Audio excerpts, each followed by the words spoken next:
Hey, hey, Small Axe community. Welcome back to another episode of the show. Now, today I am extremely excited because I got a good friend of mine here with me. And it's been a while since we caught up, and his perspective and his expertise and his experience is much, much respected by me. So let's not waste any more time and welcome my friend Greg Dickerson to the show. Hey, Nico, thanks for having me. Yeah, I am excited to talk to you today.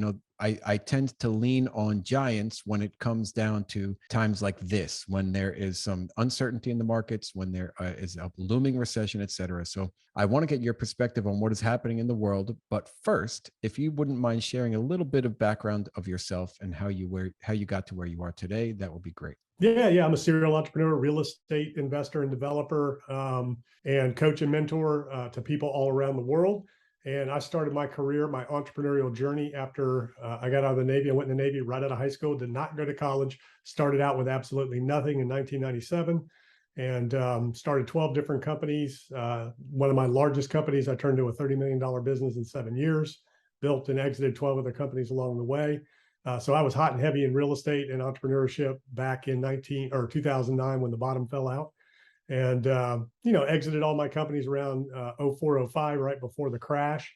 Had a lot of real estate in 08, 09, and I've just been investing and developing ever since. So it's almost 30 years now that I've been an entrepreneur, and like I said, I started right out, got out of the Navy right after high school, did 4 years, and started with absolutely nothing from scratch, built everything from scratch the hard way, and learned a lot of lessons along the way. Yeah, and this is another reason why I got you on the show, because I love hearing from your experience things that you've dealt with and just your perspective on what is happening in the world, because you truly do have a really in-depth knowledge of what is going on. So now, obviously, nobody's got a crystal ball, right? But let's talk a little bit about where you see the market today and the conditions today. Yeah, so the markets in general, obviously, we have recession concerns. There's a lot of headwinds to the financial markets.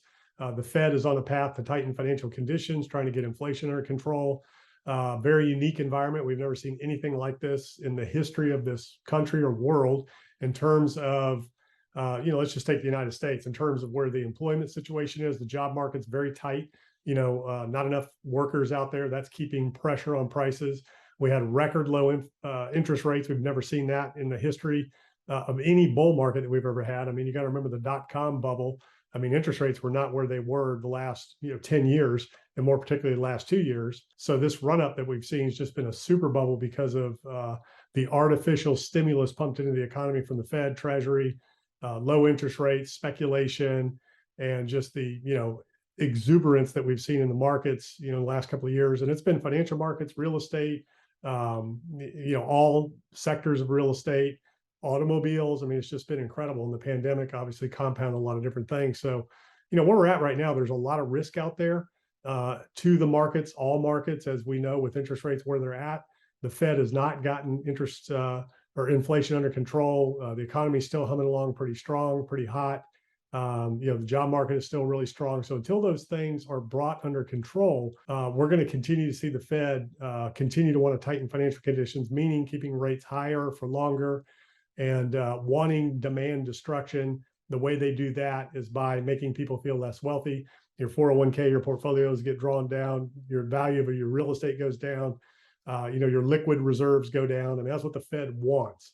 They want a recession. They don't want a deep recession. They don't want a 2008, 2009, or even a 1929 situation, but they do want a recession, a slowing of the economy in order to bring prices back into check, level out the job market a little bit, and just bring everything back down to earth a little bit. So that's kind of where we are, and it went from a soft landing to a potential hard landing, and now the plane's blown up in the sky is kind of where we're at. Oh man. Okay, so let's go a little bit more into that. So the Fed is trying to pull some strings to kind of level the playing field and level everything out. And obviously I'm assuming you think there's good intention behind it, right? And do you think with what is happening with the way the interest rates they're continuing to rise and they're continuing to push interest rates, including November, it's going to happen when this thing is going to air, that is going to be effective? Well, it's going to take time. It will be effective eventually because obviously, as rates go up, the cost of capital goes up, the cost of everything goes up. So that destroys demand. The biggest challenge they have on their hands right now So that's effective for monetary policy. That's effective from that standpoint of tightening financial conditions that reduces the speculation that helps asset bubbles grow. The one thing they can't and haven't affected yet is the labor market, the job market. That is just, really compounded over the last 2 years from the pandemic with the great resignation, all the stimulus checks that were pumped into the economy, early retirements, people not wanting to go back to work, finding other means to make a living. So that's the area that they have not been able to make a real dent in yet. And surprisingly enough, the most recent GDP just came out, and the economy actually grew a little bit. So the Fed is getting ready to meet again, and it's going to be interesting to hear commentary, but I think we're going to hear a reiteration of what they've been saying since Jackson Hole, which is rates are going to be higher for longer. I don't know what the markets, were interpreting. One of the Fed officials came out and kind of hinted at slowing, which is the new pivot. Everybody's looking for a Fed pivot. So we saw a Fed pivot 0809 when the markets were tanking. The Fed jumped in, propped the markets up. Took 10 years for the markets to get back. Real estate, financial markets, everything. Real estate took about 13 years. Financial markets it took about 10, 12 years to get back to even. In 2017, 2018, the Fed tried to do QT, and the markets threw a little bit of a fit. So they jumped back in and pivoted, meaning they reduced interest rates and started pumping liquidity in the economy. So we had an instant V-shaped recovery. And then we saw the same thing in the pandemic. They can't do that this time. So anytime any of the Fed officials now, instead of the pivot, which is a stopping of QT and lowering interest rates, then it went to pausing. Now the pivot is the Fed slowing down rate hike, which they've already said they're going to do. So it's going to be interesting just to see how all this plays out, how long it really takes. And it takes a while for the rate hikes to affect the economy, especially in real estate, because real estate's a longer term prospect. Sellers are stubborn. Prices are sticky in real estate. So it takes a while for sellers to, become more rational and realistic in terms of the values. Even in 2008, 9, I mean, it was a couple of years for a lot of sellers before they realized where values really were. Everybody remembers where we were. They don't understand where you're at based on interest rates. So it takes a little while for that to adjust. They've got a lot of work ahead of them. Yeah, absolutely. And thank you for sharing, and thank you for all your knowledge, Greg. Let's talk a little bit more before we move on about the job market. What do you think is the objective here with the Fed? What are they trying to accomplish? Get more people in the workforce? No. They're trying to bring the balance back into check. So there's twice as many jobs as there are people.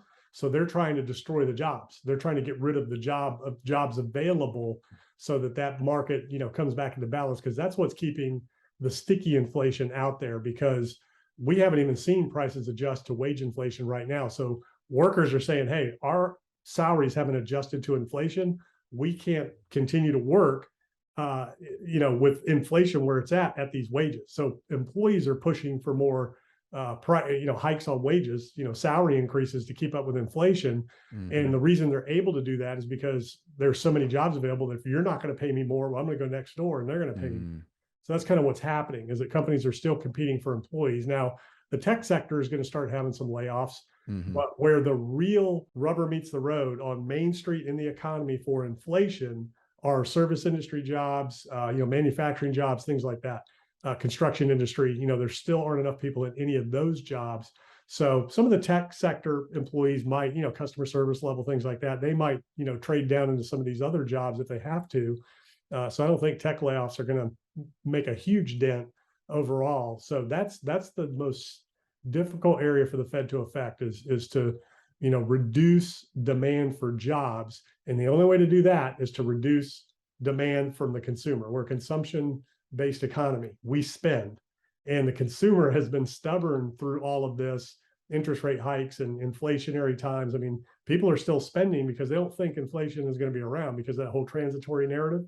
So people are thinking inflation is going to, it's going to be temporary. It's going to come back down. You have the holidays coming up. You have the post-pandemic cabin fever, where people are getting out, traveling, spending money because they've been locked up. They were able to store up and save money because they didn't go out to movies all the time during the pandemic. They didn't go out to eat a lot. They didn't do all of the things that they would normally do. So there's a lot of that backlog working its way through the economy, which is keeping prices higher. So I think after the holidays going into Q1 next year, I think that's when most of the experts and analysts are expecting a pullback in the consumer, because, credit's going to catch up. Balances are rising where consumers paid some of the credit down with the stimulus, things like that. They saved up some money during the pandemic. Those savings are going down, as the banks reported. Some of them are saying savings are still pretty strong, but some banks are saying that the consumer savings are going down, and then credit balances are going up. So we're going to see that kind of hit home, I think, after the holidays going into Q1 next year. Oh, very interesting. Really great stuff, Greg. And I'm sure it also falls on the culture of our country, and the fact that we've been for generations now consumers, right? And this is not it's not an easy thing to kind of, I guess, curtail, right? So very, Yeah, and very it's interesting. been a booming economy for, the last 10 years, and it was Hmm. booming prior to the 2008-9 bust. So I mean, we've been on a, debt driven, stimulus driven, irrational exuberance in the markets, path for the last, 10 years, where everybody's been conditioned to buy the dip in everything, markets, real estate, whatever it is, just keep going, keep going, keep going, keep racking up debt. The government's going to come in and bail you out if anything cracks, like we saw in 2017, 2018, like we saw in 09, like we saw in the pandemic in, Hmm. 2020. So everybody's been conditioned to think the Fed's going to bail everybody out. So that's what's keeping everything elevated and keeping the speculation, running high. And the good news here is, these are all headwinds. These are all things that are, forming the correction that we still haven't really seen. We've seen a little bit. We haven't seen a big correction yet. And the good news is when that happens, that's where your real opportunities are created. The real opportunities are created in those drawdowns in the markets, in real estate, where you can come in and make some moves that can be generational. Absolutely, as long as you're ready to fire with liquid capital, right? Here's In some another. areas, in other areas, all you need is intellectual capital. If you know how to raise capital, if you know how to take advantage, you know how to do things, you don't need money. You need expertise, you need skills, and you need connections. Mhm. So those are the things that you need to be building now, so that when the time comes, you can take advantage of the opportunities. If you have capital, great, you can use that. If you have connections, great, you can use that. If you have the knowledge, skills, and abilities and expertise in your niche and in your market and your asset type, it's always about the right strategy at the right time applied to the right vehicle. That perfect storm is coming together here soon. So build now. Now's the time to build yourself, build those things so you can be ready to deploy whatever it is that you have in your arsenal when the time comes. Beautiful, Greg. So let's talk about this then. What is the strategy for the majority of my listeners are multifamily operators or trying to be multifamily operators? What is the strategy now? They just bought something or they're buying something. Like I guess we're just going to hold through this coming or pending recession. Is that what the thought process is? Yeah, it depends on. So if somebody just bought and they're just getting into it, you bought at the top. So you bought that multifamily asset at the absolute top. Cap rates have been, compressed to the max. The good news is you've been able to raise rents the last 2 years. The question is, with the headwinds to the economy and the pressure that the consumer is going to be under, are you going to be able to continue to raise rent? And you have to expect rates to continue to go up for a while before they come back down. So you have to mitigate those things. And yeah, you have to kind of hold through that and understand that you may not make a profit. You may actually lose value in that asset over the near term, but in the long term, it should work out. But you got to be very sensitive to the market you're in and what's going on, because rents are contracting in some markets. Other markets are still going up. Interest rates obviously have gone up. So that's changing a lot of fundamentals in the space. Credit, controls and, requirements for debt are becoming more restrictive, more expensive, more exclusive. They're looking harder at the asset, the sponsor, and the market when it comes to, putting debt on the asset. The good news is, from an equity investor standpoint, they're not going to have a lot of other good alternatives. They have bonds now. That's the biggest problem out there for risk assets, is that you can put money in bonds and get a Hmm. 4.5% yield, right? Hmm. So that's kind of the caveat that's out there right now. But that's not good enough for most people. Most people are looking for double digits. So there's not going to be, with markets doing what they're doing, financial markets doing what they're doing. I mean, it could be a while before markets come back to recent highs. So investors are going to be looking for yield, because a lot of people don't want to tie money up for 4%.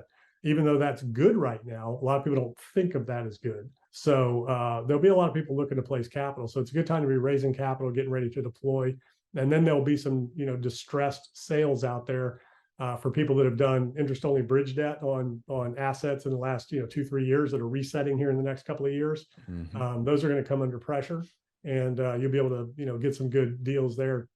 Either taking over the debt or the asset, or just outright purchasing it. Yep. Wonderful, Greg. Let's talk a little bit about having conversations with investors that do see the bond, right, investing in bonds as maybe more ideal for them at this time. And I know a lot of doctors and physicians that are taking that route as well. Is there still some conversation that we can have to have them have faith in other investment vehicles? Yeah, I mean, so it's in your skills and abilities as a sponsor. You have to show your expertise, show your track record. Um, that's really what it's going to boil down to. I mean, I work with a lot of people that are doing the same thing, locking cash up right now in the safety play, which is, shorter term bonds, 3 months, 6 month, 1 year, just because the yields are so good and they're not going to deploy right now. But really, at the end of the day, it's about you as the sponsor. Are you an expert at your craft? Are you in the right markets with the right assets? Do you have a proven track record? Can you show that your business plan is going to work?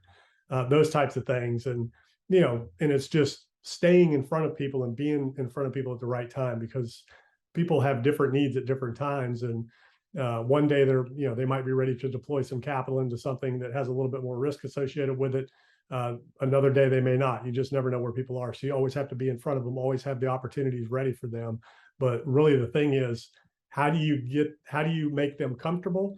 By showing them that you're an expert and that there's limited risk in investing with you and your assets and your markets. Wonderful, Greg. What are you personally working on, and what's your strategic plan throughout the next couple of years? A lot of different things. I don't talk specifically, because I don't like to lead people, in different directions. But I'm making some moves in the markets. Been doing some stuff with crypto, kind of waiting, for the bottoms to come in. The biggest moves I've made were, the 2009. That's when I entered the markets, financial markets. Never traded stocks or anything until the bottom in 2009. Made more moves in the bottom of 2020, and so I'm waiting for the dust to settle here, to make some bigger moves there, and with crypto this time as well. And then, as far as real estate market goes, fewer bigger deals, waiting for the right opportunities as prices reset and distressed assets come along. And then I'm working with people all around the world doing all kinds of different things, growing and scaling their businesses, people getting into real estate development, people that are scaling their, real estate, multifamily companies or commercial real estate investment businesses, and work with a lot of doctors, dentists, professional athletes. And then I've got entrepreneurs all around the world that I work with that are doing a lot of different things. So for me at this point in my life, I've created my school of entrepreneurship. So it's giving back, impacting others, and helping other people, do what I did, call their own shots, live their own life, as an entrepreneur.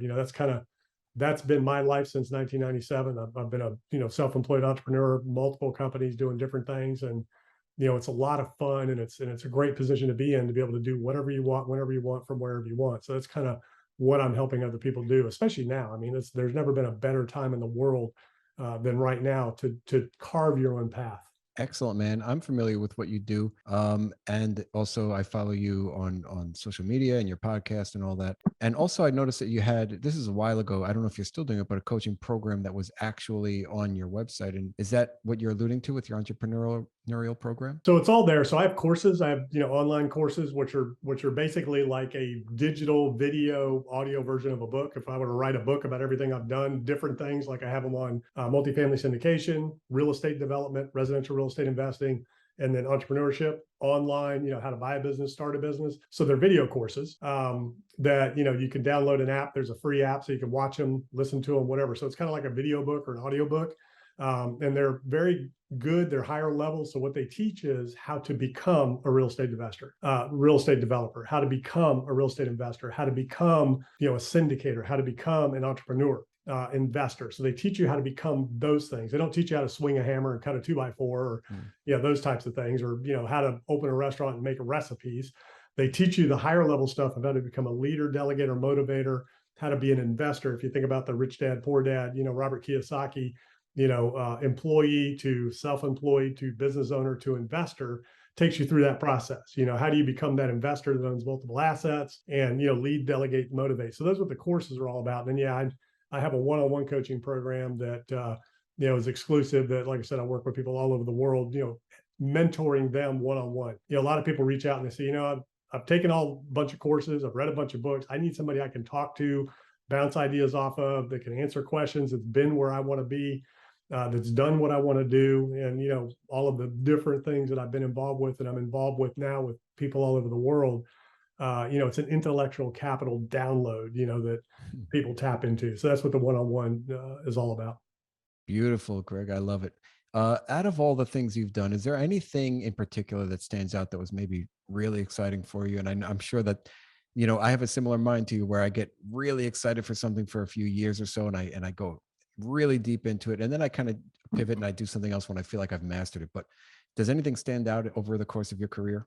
So that's the entrepreneurial curse, right? We love to build. We love to go do, start, build, grow. So for me, it's the thrill of building and growing, whether and for me, it's people first, right? So it's people, operations, profit, people before the company. I love building people. There's nothing that tickles me more than seeing people, reach heights that they never even thought possible.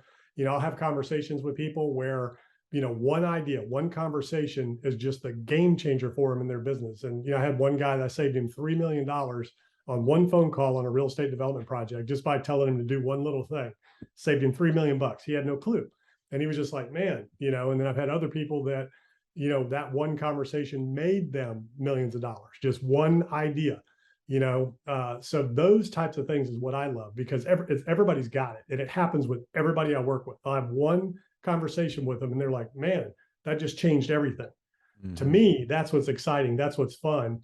And then watching them go and build. So like all my companies, I wasn't the one running the day-to-day at a certain point of all my companies. I built them through other people. So I've always been a coach and a mentor, and a leader, delegator, motivator in my companies, and growing people that in turn grew the business for me and through me, and then ultimately through them. So that's what excites me, is just taking people that have untapped potential they can't even see, they don't even know about, and helping them unlock it. Sometimes they don't even realize it's happening. And then once they get there, they look back and they're like, wow, and people that think this path or journey to wherever they want to get is so hard and so complicated. And then once they get there, they're like, wow, man, that wasn't that bad. Now I know I can do all these other things. So to me, that's what's really exciting. And, I've got some clients right now that it's just so much fun working with, because they're having these, revelations and, these experiences that are just so much fun. And then, growing and scaling a company and building a company and things like that. I mean, I'm a builder, projects. I mean, that's, as a real estate developer, to me, there's nothing more fun than taking a piece of land, and you bend down, and you grab the dirt and you smell it, you feel it, you can see the project, and you maximize the value of the property by maximizing the density and the use of that property and being creative with it, seeing things that maybe somebody else doesn't see. And how do you maximize the views? How do you maximize the density? Maybe it's, there's something you got to do that's a little bit different than the average, engineers looking at and challenging the assumptions of what you can do with that piece of land or that building, and things like that. So, I mean, those are the things that excite me. You can hear it, just that really gets me going. But at the end of the day, it's building people and then helping them, grow and scale and build their, legacy. Man, that is awesome. And it must be extremely fulfilling. Me coming from the educational world as just a school teacher, I see it in kids every day, and it is truly fulfilling. Really, really just warms my heart. Greg, I have a different kind of a question that I just thought of, and I don't know if you have an answer for it, and you don't have to have an answer for it, but I'm going to throw it out there. Now, over the course of the years, you've mentored and coached a lot of people. Have you found any common, I guess, limitations that you've seen in people that are just kind of across the board, something that I see this frequently within people that kind of stops them from being the best them that they could be? The biggest thing is people just don't know what they don't know. I mean, that's the biggest thing. And as people realize something or more, they realize how much more they don't know.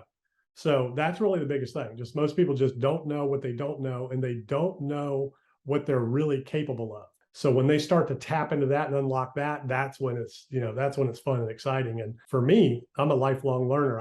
I'm voracious when it comes to learning and pouring into myself, developing myself. I've done it my whole life. Like I said, I didn't go to college. I'm self-educated. I'm self-developed. And, I've poured into myself with books and courses and seminars and trainings my entire life. None of my devices have any music on them. It's all business books, audio books, personal, professional development, anything and everything that I can do to better myself so that in turn I can impact others. So that's the biggest thing, is just people just don't know what they don't know, and they're not aware of what they're really capable of, and how far they can really go. And it's, a lot of different things: limiting belief, mindset, and just awareness. Phenomenal, Greg. Thank you. This I could literally talk to you for hours, and I've listened to a lot of your podcasts, and some of them are short. For those of you guys listening out there, you can just hop on and listen to his podcast as well. And you talk a lot about. I'm going to move on here, but you talk a lot about like routine, and I got a lot of my morning routine and daily routine and just habits from you. Same with the listening to audiobooks. I got that from you years ago when I was listening to you.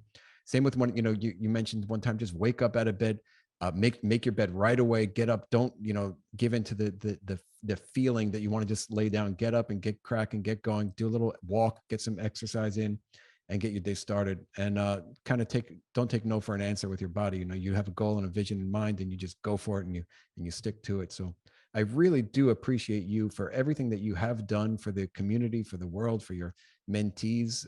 I truly do appreciate you, Greg. Yeah, and that's a big one, and congratulations on that. I know you've been doing this podcast for 2 years, since we first started. I think it was audio only, and last time I talked to you, and now you've got video and everything, and consistency is the key. And that's the thing. So there's going to be days when you're not going to want to get up. You're not going to want to get out of bed. It's dark, it's cold, whatever. You were out late, whatever it is. But no matter how you feel, this is the key right here. This is the difference between the great and your ability to create greatness in your life and mediocrity. You get up and you go no matter how you feel. You do it, you get it done. And, whatever your routine is, I recommend starting with exercise in the morning, because it just gets everything going, and then it's done, it's over with, and it's a win. And it just becomes part of your lifestyle and your routine. It's just something you do, just like brushing your teeth or taking a shower. You just do it, even if it's 10 minutes, 20 minutes. And the key to this is, no matter how you feel, get out of bed, make that bed up, get out and hit the street, go to the gym, whatever it is you do. And even if you're like, man, I really don't want to work out, I want to move those weights, whatever, what happens is, once you get in there and you start doing something, then the energy flows and the adrenaline flows, and then you start getting more and more into it. And then it just kind of feeds you. And then you have that win, you have that success, because you did something you didn't feel like doing. There is more satisfaction in doing something you didn't want to do when you don't feel like doing it, than doing something that you wanted to do and you knock it out of the park.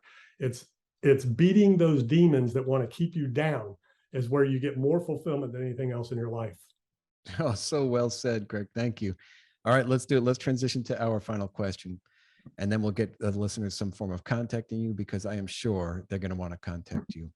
Let's imagine it was 100 years from now. You have great grandchildren, and they're all running around as happy as can be, and they wanted to write a book about you and your life. What would you want them to title this book?